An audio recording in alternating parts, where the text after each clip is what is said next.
খেলুৱৈৰ ৰূপত বিধায়ক শিল্পী আৰু সাংবাদিক বৰদিন উপলক্ষে বোকাজানত লেজিসলেটৰ 7 আৰু সেলিব্ৰিটি 7ৰ মাজত প্ৰীতি ফুটবল খেল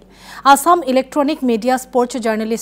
জাৰ্নেলিষ্ট এছ'চিয়েশ্যনৰ উদ্যোগত হৰিয়হজান ক্ৰীড়া সন্থাৰ খেলপথাৰত আয়োজিত প্ৰীতি ফুটবল খেলত অসম বিধানসভাৰ উপাধ্যক্ষ ডক্টৰ নুমল মমিন বিধায়ক ক্ৰমে শিবু মিশ্ৰ পৃথ্বীৰাজ ৰাভা মৃণাল শইকীয়া আৰু প্ৰাক্তন বিধায়ক কিলাদিত্য দেৱে লেজিসলেটৰ 7ৰ হৈ ভাগ লয় আনহাতে সেলিব্ৰিটি 7ৰ হৈ শৰীৰ চৰ্চাবিদ মিষ্টাৰ ইউনিভাৰ্ছ ক্ৰমে মহাদেৱ ডেকা আৰু কুশল চাংমাই ভাগ লয় 3-3 গলত ড্ৰ হৈ ৰয় এই খেলখন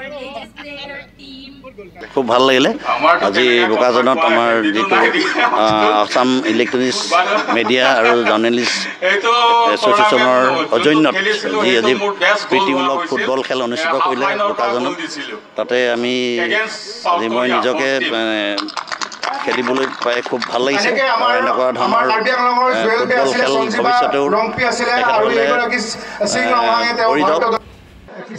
সেলিব্ৰিটি ভাৰ্চাছ লেজিসলেটৰ্ছ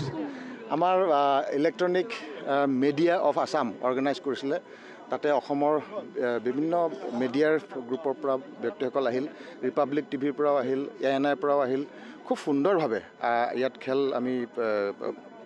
দেখিবলৈ পালোঁ দুইটা দলৰ প্লেয়াৰ খুব ডিসিপ্লিন ওয়ে খেলিছে আৰু স্কোৰ যদিও 3-3 হ'ল আৰু সমান হ'ল তথাপিও এই খেলখন মই ভাবো খুব সুন্দৰভাৱে খেলিছে উই এনজয়ড দ্য গেম যেটো ৰিজাল্ট আমি ৰিজাল্টত চিন্তা কৰা নাই কিন্তু গেমটোত আমি দুইটা দলে গুৰুত্ব দিলে আৰু এটা খুব সুন্দৰ এনেকুৱা এটাও ফাউল নাই হোৱা মোষ্ট প্ৰবলি এটা ফাউল হৈছিলে হেতু মানে কৰিম বুলি ইন্টেনশনাল ফাউল নহয় পৰি যোৱাৰ কাৰণে ফাউল ধৰিলে আৰু